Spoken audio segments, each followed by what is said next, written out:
Olá, começa agora mais uma edição do Panorama.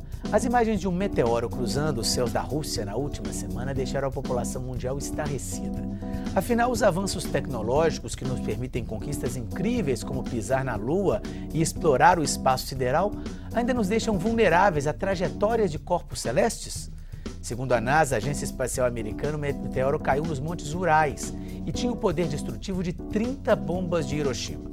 Segundo a agência de notícias Reuters, a passagem do meteoro provocou uma avalanche de explosões, a maioria de vidraças, deixando mais de 1.000 feridos e prejuízos que ultrapassam os 30 milhões de dólares. O episódio aconteceu no mesmo dia em que um asteroide tinha a rota muito próxima da Terra, passando a cerca de 27 mil quilômetros do nosso planeta. Para nós leigos, que olhamos o céu, na maioria das vezes apenas para ver as estrelas ou esperar pela chuva, tudo isso gera muita dúvida. Por isso, hoje no Panorama, vamos falar um pouco mais sobre meteoros, asteroides e alguns segredos do universo. E você vai ver também.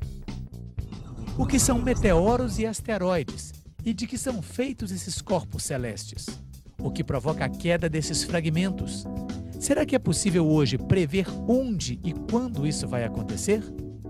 Quais os riscos de uma colisão com a Terra? E ainda, mistérios do universo. A curiosidade das pessoas pelo espaço sideral.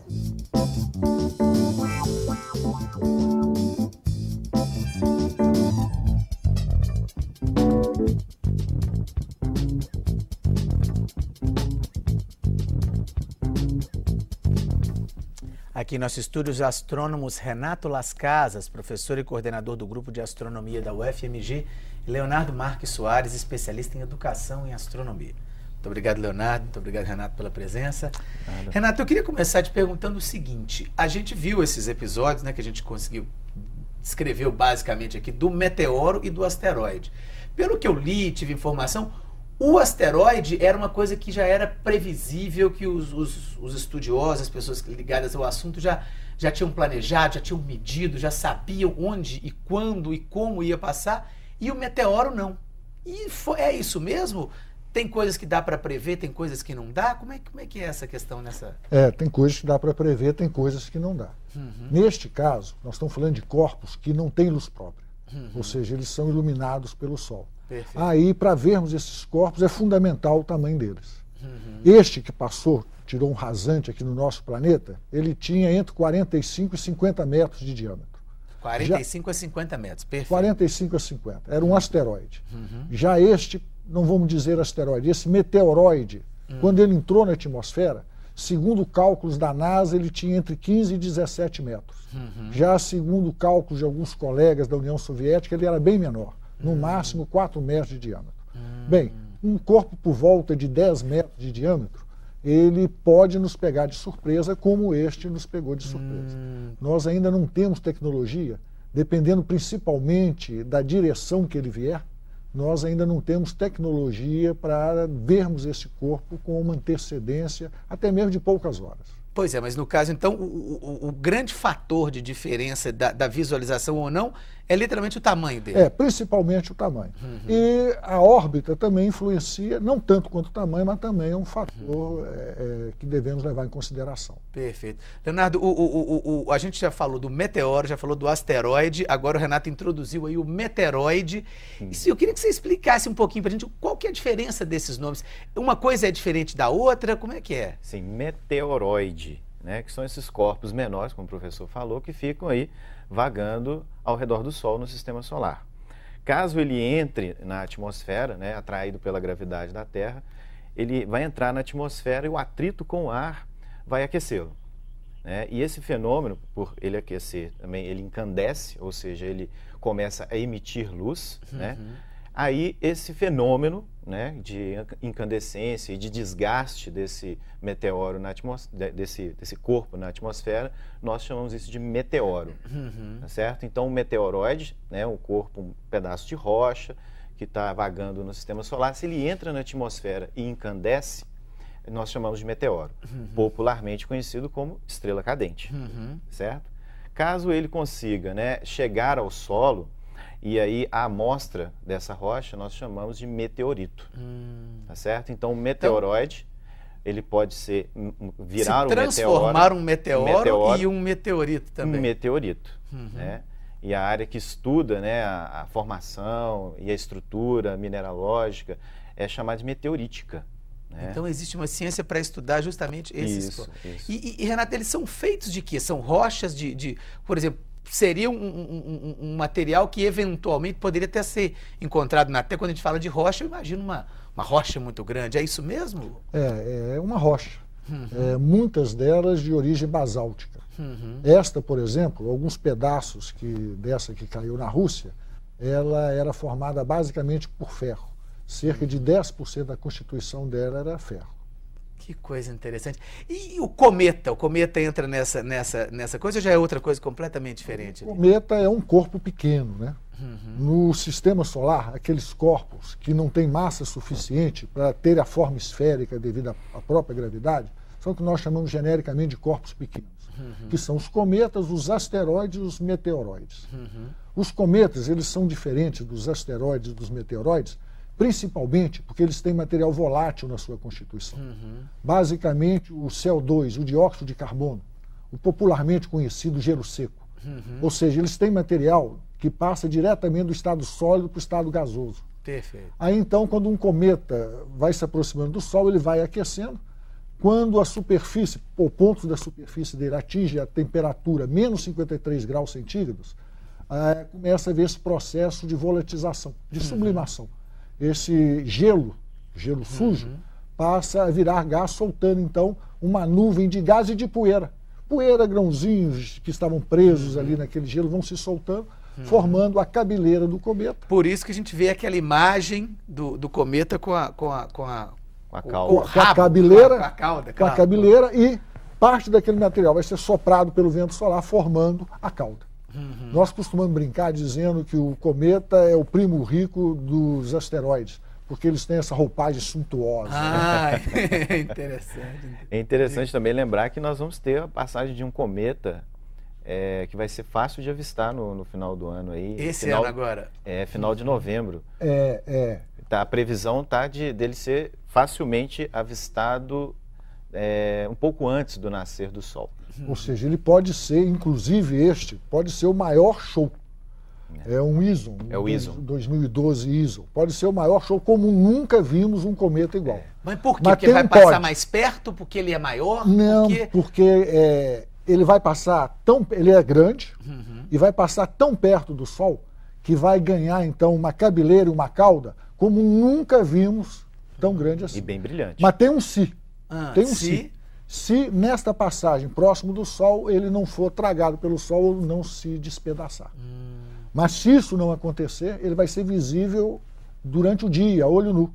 E mais brilhante, para você ter uma ideia, Fernando, do que a Lua cheia. Olha que interessante. Agora, em março, vai ter não tão assim espetacular, mas também muito possivelmente visível a olho nu. Já agora em março. Tínhamos previsão de 2, ontem já vimos que um deles não vai ser visível a olho nu, mas já está visível por binóculos até pequeno.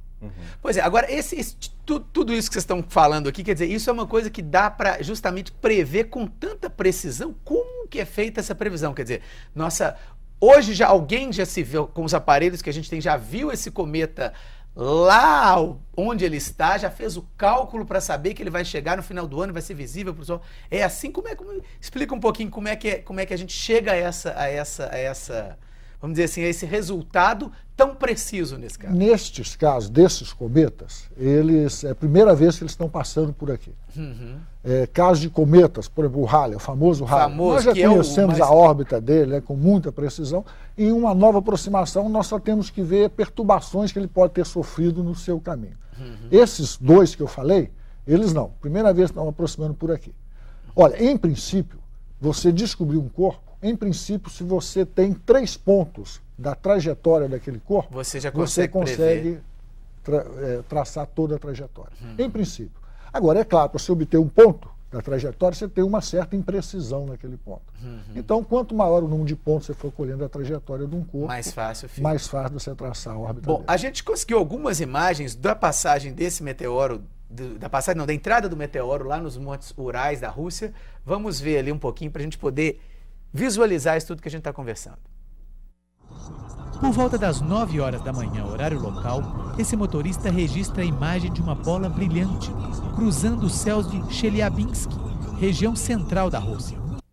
Nessa outra imagem, é possível ver o clarão e o rastro de fumaça deixados pelo meteoro.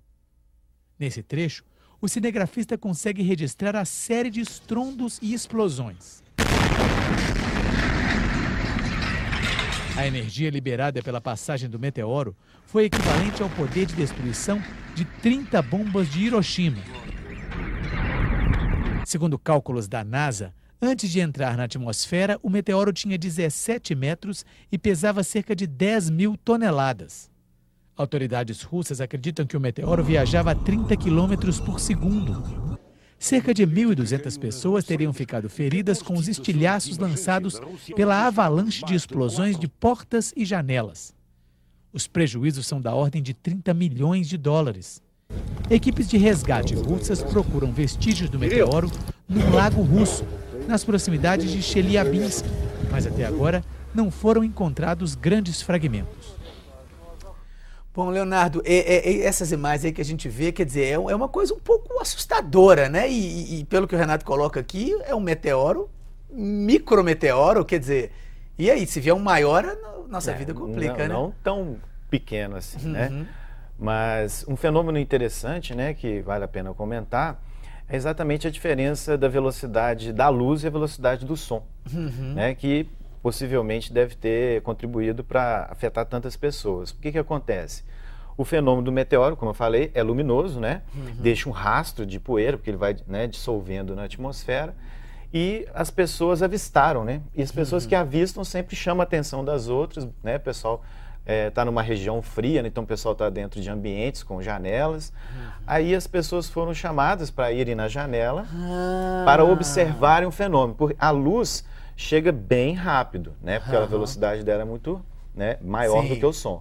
E alguns segundos depois, o som chegou, né, essa onda de choque no deslocamento de ar, estilhaçando as janelas, quebrando as janelas em cima das pessoas que estavam lá para ver o fenômeno.